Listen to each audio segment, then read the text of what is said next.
Hello everyone. हमारा आज का टॉपिक है emerging modes of business.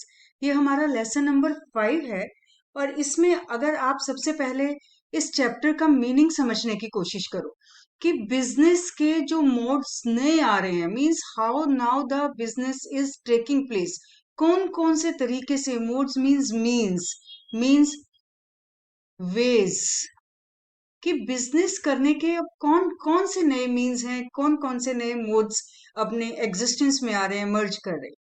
So these are three. One is the e business, second is BPO, third is KPO. E business का meaning नीचे आपके लिए लिखा है, देखिए, carrying business activities by the help of the internet. Business activities में आपको मालूम है कि क्या क्या होता है, that is trade, industry, sale, purchase, production, ये सब चीजें, डिस्ट्रीब्यूशन, सब हमारा क्या है, दैट इज बिजनेस, राइट। अब यही सब चीजें जब हम by the means of electronic system करते हैं, right, bye the help of the internet करते हैं, तो उसको हम कहते हैं ई business.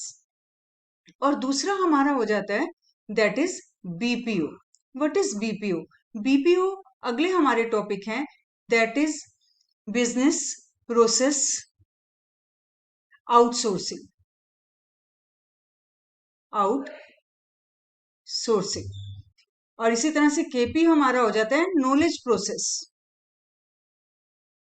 Knowledge process outsourcing, right. What is the meaning of outsourcing? Outsourcing का मतलब होता है जब हम अपना कोई भी काम आउटसाइडर्स को करने के लिए दे देते हैं। Company is not doing that work himself. Company किसको दे रही है वो काम? किसी आउटसाइडर को दे दिया। बीपीओ में जनरली हम कहते हैं कि जब हमने कोई अपना रूटीन टाइप का टास्क किसी बाहर वाले को दे दिया। और केपीयू में हम कहते हैं that any work that requires some special knowledge, that need some special skill. अगर हमने ऐसा काम किसी बाहर वाले को, किसी आउटसाइडर को दे दिया, that is known as the KPO. तो अभी हम सिंपल बात करते हैं कि इमर्जिंग मोड्स ऑफ बिजनेस में हमारे तीन हैं।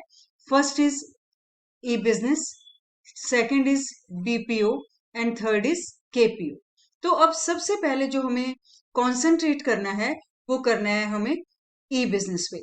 ई बिजनेस का मीनिंग हम अभी कर चुके, दैट द बिजनेस, बिजनेस का मीनिंग आपने फर्स्ट चैप्टर में भी कर लिया था, दैट व्हेन द बिजनेस का मीनिंग था industries, trade, sale, purchase, distribution, production etcetera, these all the activities that are included in the business. So जब यही सब activities we are going to do by the help of the internet, that is known as the e-business. अब इस e-business में scope क्या है? इस ई business के स्कोप का बच्चे जो क्वेश्चन है वो जनरली गलत कर देते हैं बेटा। वो स्कोप में जनरली क्या लिख देते हैं, इंपॉर्टेंस लिखना शुरू कर देते हैं, और इंपॉर्टेंस लिखते ही ये क्वेश्चन आपका गलत हो जाता है। यहाँ पे ई बिजनेस के स्कोप में हमें ये बताना है कि what is included in e business, right. इस स्कोप में हम बता रहे हैं that 4 points are there.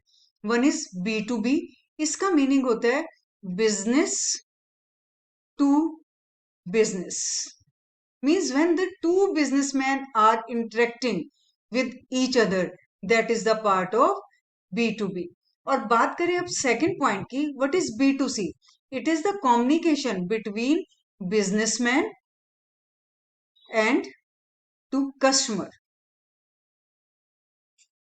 Right. अब हम तीसरे की बात करते हैं, सी टू सी। अब यहां से आपको सेकंड से क्लियर हो गया that B stands for businessman, C stands for consumer. It is the communication that is happening, it is the transaction, communication और any any activity that is happening between the two consumers, right? So it is consumer to consumer, that will be the part of C to C. Now the fourth is intra B commerce. Intra means internal.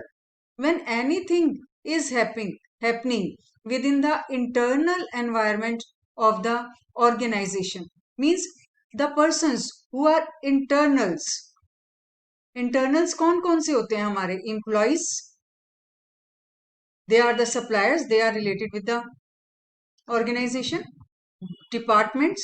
So when anything, any interaction, any activity, any communication is happening within the organization, intra, intra का means internal, B का मतलब business, commerce का मतलब वही simple, these are 4 scopes, B to B commerce, C to C commerce, B2C commerce and intra B commerce. So these 4 points will come under the scope of e-business. Now let us do first of all B2B commerce. In B2B commerce, अभी जैसे आपको पहले बताया, all the transactions or all the activities that are happening between business units, that will be the part of B2B commerce. अब वो कौन कौन सी activities हैं that are there between two business units? For example, first is creation of utility. Creation of utility आपने first lesson में सुना था, वहां बार बार आपको उसमें बताया गया था that one is the form utility, second is time utility and third is the place utility. आपने फर्स्ट चैप्टर में सिर्फ फॉर्म यूटिलिटी के बारे में अभी पढ़ा है। पहले ये जो तीनों टॉपिक्स थे creation of utility, it was the part of first chapter itself, लेकिन अब ये डिलीट हो गया है, तो आपने सिर्फ इंडस्ट्री में इस फॉर्म यूटिलिटी ये वर्ड सुना है। What is the form utility? When by changing the form, by changing form of a material, utility is increased, right? That is known as form utility. इसी तरह से अगर हम बात करें time utility, when by changing the time of the product, means there are the two times for the product. One is the time of production and second is the time of consumption. अगर हम उसके time को change कर दे थोड़ा सा और उसकी utility को इंक्रीज कर सकें इस तरह से, that is known as the time utility. For example, अगर मैं वुलन समर में बेचना शुरू करूं तो उसकी यूटिलिटी बहुत कम है, बट अगर मैंने उसका टाइम चेंज कर दिया उसके सेल का, तभी उसको सेल किया when the demand arises, time change करते ही सेल का क्या हो जाएगा? यूटिलिटी विल इंक्रीज, तो वो हमारी हो जाएगी टाइम यूटिलिटी. अब एक और जो होती है प्लेस यूटिलिटी. अगर हमने अपने प्रोडक्ट्स का प्लेस चेंज कर दिया, for example T is produce only in the Assam और दार्जिलिंग एटसेट्रा, अगर हम सिर्फ वहीं पे ही सेल करते जा रहे हैं तो यूटिलिटी थोड़ी सी वहां पर कम रहेगी. क्यों? क्योंकि सप्लाई ज्यादा है और डिमांड कम है. लेकिन अगर यही हम उसको पूरे इंडिया में ले आए तो उसकी यूटिलिटी बढ़ जाएगी. कैसे बढ़ जाएगी? क्योंकि हमने प्लेस को चेंज कर दिया. तो इसको हम ये कहते हैं that this is the place utility. अब हम बात कर रहे हैं creation of utility is the part of B2B commerce. अब यूटिलिटी आपको यहाँ पे क्लियर हो गया बेटा. तो ये यूटिलिटी कैसे क्रिएट हो सकती है? It is the task, this is the task only of two businessman. जब दो बिजनेसमैन आपस में मिलेंगे तभी यूटिलिटी होगी. यहाँ पे कंज्यूमर का कोई मतलब नहीं है. फॉर एग्जाम्पल, अगर फॉर्म यूटिलिटी इंक्रीज कर रहे हैं, रॉ मटेरियल किसी ने किसी दूसरे बिजनेसमैन को बेच दिया, एक बिजनेसमैन ने दूसरे बिजनेसमैन को रॉ मटेरियल बेचा, so it is the transaction between two businessman और इस बिजनेसमैन ने उसको फाइनल प्रोडक्ट बना दिया, राइट? तो ये दो में हुआ. टाइम यूटिलिटी, अब हमने प्रोडक्ट को कहां पे रखा? वेयर हाउसेस में. क्यों रखा? क्योंकि जब तक टाइम नहीं आएगा डिमांड का तब तक हम उसको सेल नहीं करेंगे.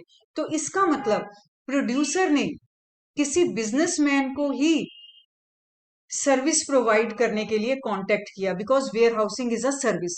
अब ये भी तो दोनों बिजनेसमैन है, इसका मतलब प्रोड्यूसर इज अ बिजनेसमैन और warehouse keeper he is also a businessman. तो ये भी हमारी दो बिजनेसमैन के बीच की ट्रांजेक्शन है. इसी तरह प्लेस, जब हमने किसी ट्रांसपोर्टर को कांटेक्ट किया so that the goods can reach at a right place, तो ये भी दो बिजनेसमैन की बात हुई. So creation of utility will be the part of B2B commerce. अब हम बात करते हैं collaboration.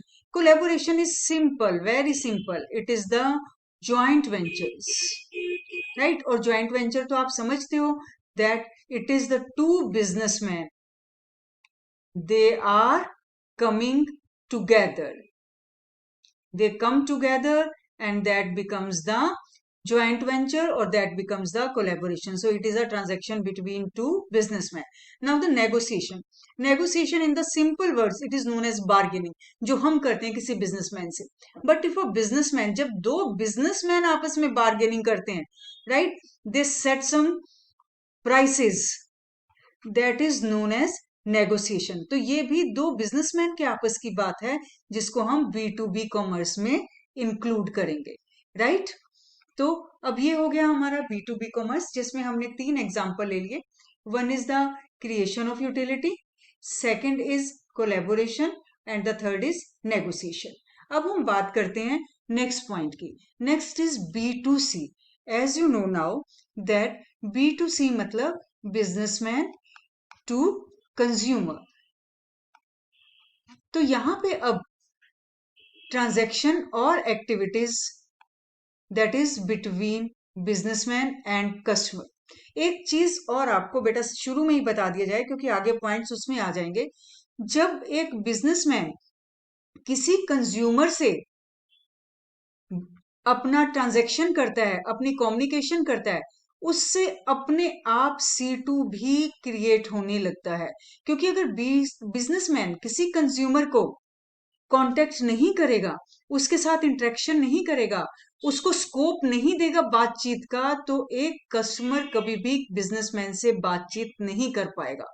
So due to businessman the customer also get the chance to interact with the businessman. Example से आपको ज्यादा क्लियर होगा.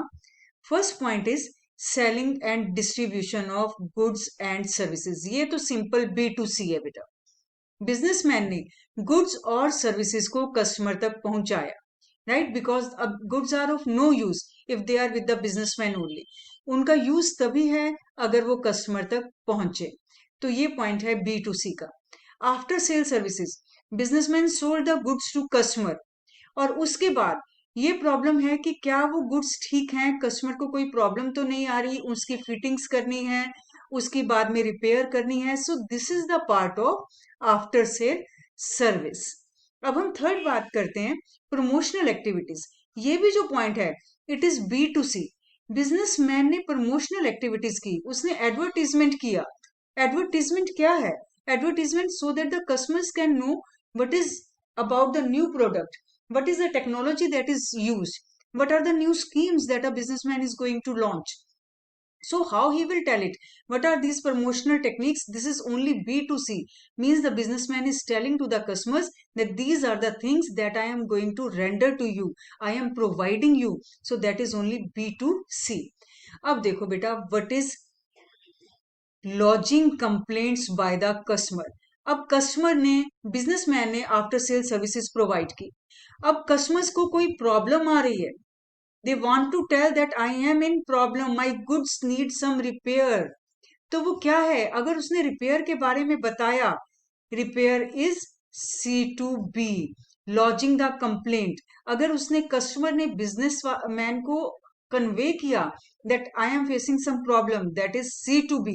And when the C2B is happening, only then B2C will be there, means after sale services, means repairs will be there, right? So due to B2C only the C2B will happen. अगर businessman ने कोई scope ही नहीं छोड़ा कि वो complaint कर सके, there is no platform where he can file a complaint, in that case C2B is not at all possible. That's why we say that due to B and C, the C2B is possible, right? और अब जो next point है that is C2C commerce, right?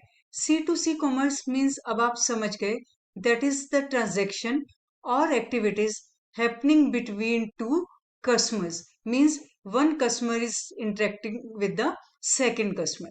So ये कौन सा interaction है, ये कौन सी ट्रांजेक्शन हैं that are happening between two customers? For example, if the used goods are going to be sold, that is between the two customers itself. goods use हैं, तो ये पहला कस्टमर था, उसने कोई अपना दूसरा कस्टमर देखा जिसने वो परचेज करनी है, और ये ट्रांजेक्शन उन दोनों के बीच में हो गया. आप इस एग्जाम्पल को बहुत आराम से समझ सकते हो. लाइक बुक्स, आपने बुक्स को 1 साल यूज किया, नेक्स्ट ईयर वो किसी दूसरे बच्चे ने आपसे सेकेंड हैंड बुक्स ले ली, परचेज कर ली. So what type of transaction is there? That is C2C, right? Antique items. One person is having very old, very antique items, and now he wants to make some money from them. So this is the transaction between two customers. पहले उसने कभी उन चीजों को खरीदा था, either he has purchased it or his grandparents. So individually they are the customers, but now they are selling it to anybody else. So it is the transaction between two customers. Now warning the customers about some fraudulent practices. It is a very common thing. What is this? आप किसी shopkeeper के पास गए, right? उसने, आपने जहां से book ली, उसने आपसे कहा कि नहीं मैं तो 5% आपको एक्स्ट्रा पे दूंगा या कोई कमीशन आपको नहीं दूंगा, राइट? तो आपको क्या, आपको उसका नेचर अच्छा नहीं लगा. आप क्या करोगे? आते ही अपने फ्रेंड्स को कहोगे यार उसके पास मत जाना, वो तो इतना कमीशन ऊपर से ले रहा है और कोई भी हमें डिस्काउंट नहीं दे रहा. आपने एक पेन लिया, पेन काम नहीं कर रहा था, आपने अब शाम को जाके उस शॉपकीपर से दोबारा कहा कि भैया ये मैं 50 रुपीज का पेन ले गया था लेकिन ये चल नहीं रहा. वो कहता नहीं जी अब वापस नहीं होगा, सुबह लेके गए थे, अब शाम को ये चीज वापस नहीं हो. तो ये क्या है? So you are warning your friends that that particular person, particular seller is not good. Fraudulent practices है, गलत चीज बेच देता है, कस्टमर्स को प्रॉपरली ट्रीट नहीं करता है. सो this is the transaction, this is the communication that is happening between two customers. Next is information about the quality and durability, right? अब हमें कोई इंफॉर्मेशन शेयर करनी है, हम किसी से इंफॉर्मेशन ले रहे हैं या उनको देना चाहते हैं, राइट? अबाउट द क्वालिटी और about the durability of goods. For example, मुझे कार परचेज करनी है. One person is having the same type of car. मैं उससे पूछूंगी कि इसकी क्वालिटी कैसी है, इसकी ड्यूरेबिलिटी गुड्स की कैसी है, इसकी एवरेज कितनी आ रही है, चलने में ये कैसी है, ब्रेक्स कैसा काम करती हैं, कंफर्ट कितना है इसका. तो मैंने ये सारी क्वेश्चंस क्वालिटी से रिलेटेड, उसके बाद सर्विस का पूछा कि कैसी है. तो this type of communication information one customer is going to take from the another customer, right? So this is the transaction, these are the activities, these are the communication that is happening between the two customers. So it will be the part of two customers. अब इसके बाद जो हमारा next point है that is the intra B commerce. Means जो internally हमारा commerce मतलब business में ही जो हमारा अंदर चल रहा है within the organization. Within the organization हमारे सप्लायर्स भी ऑर्गेनाइजेशन से रिलेटेड है, हमारे एम्प्लॉयज भी ऑर्गेनाइजेशन से रिलेटेड है, राइट? तो इनसे जो भी हमारा कम्युनिकेशन होगा, जो ट्रांजेक्शन होगा, that will be the part of intra B commerce. So for example क्या चीज हो रही है? जैसे दो डिपार्टमेंट्स है, one is the sales department and second is the production. They want to communicate with each other about the quality of product. Sales department चाह रहे हैं कि क्वालिटी को थोड़ा सा इंक्रीज कर दे so that the sales can be increased. तो ये क्वालिटी को इंक्रीज करने के लिए सेल्स डिपार्टमेंट ने किससे कम्युनिकेट किया? प्रोडक्शन डिपार्टमेंट से, right? So this will be the part of intra B. Recruitment training of employees. हमने अपने एम्प्लॉयज को रिक्रूट किया. रिक्रूट का अभी एक्चुअली 12th में आप लोग ये सिंपल मीनिंग करोगे, आप सिलेक्शन मीनिंग ले लो. हमने एम्प्लॉयज को सिलेक्ट किया, सिलेक्ट करने के बाद हमने उनको अपडेट करने के लिए ट्रेनिंग की. That is the part of intra B commerce. Next is appraisal reports. Appraisal reports क्या होती हैं बेटा? That is performance appraisal. Means what type of performance is there of a employee. तो ये भी जो बात है, ये एवरी एम्प्लॉय, हर एम्प्लॉय भी अपनी परफॉर्मेंस अप्रेजल रिपोर्ट्स अपने सीनियर को देता है और उसका सीनियर भी उसको तैयार करके अपने सीनियर को देते हैं appraisal reports. So this is the transaction that is happening within the form itself, intra B commerce, right? उसके बाद reporting by the employees to manager, right? यहाँ पे जब हम कहें एम्प्लॉयज ने कोई भी काम अपने मैनेजर को बताया, किसी से भी रिलेटेड कोई भी रिपोर्ट की कि टारगेट्स अचीव हुए या नहीं हुए, कोई कंप्लेंट है क्या, कुछ और चीज है, कोई ग्रीवियंस है, राइट, कोई सजेशन है, तो ये सब जितनी भी रिपोर्टिंग है this is the also a part of intra B commerce. अब जो कोई भी कम्युनिकेशन होना है हमारी, कोई भी इंपॉर्टेंट कम्युनिकेशन, कोई हमारा ऑर्डर आया पास होके, राइट, कोई ऑर्डर्स आए, कोई उन्होंने कुछ रूल्स बना दिए सीनियर्स ने, तो ये जो आपस में बातचीत हुई ये भी इसी का पार्ट होगी। हमने अपने सप्लायर्स को कोई स्पेशल चीज मेंशन करनी है, some special instruction is given, that is the part of intra B commerce.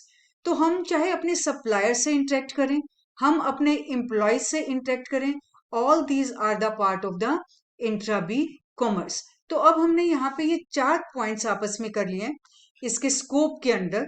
Scope में हमने क्या क्या किया, one is B to B, second is B to C, third is C to C, and the fourth one is intra B commerce. B to C के साथ हमने एक और चीज की थी, that is C to B. So this is the scope of e business, और जिसमें हमने इंपॉर्टेंस नहीं लिखनी है। इंपॉर्टेंस का एक अलग टॉपिक है, importance of e business, that will be taken in the next video. तो इस वीडियो के लिए बस इतना ही। Thanks to all.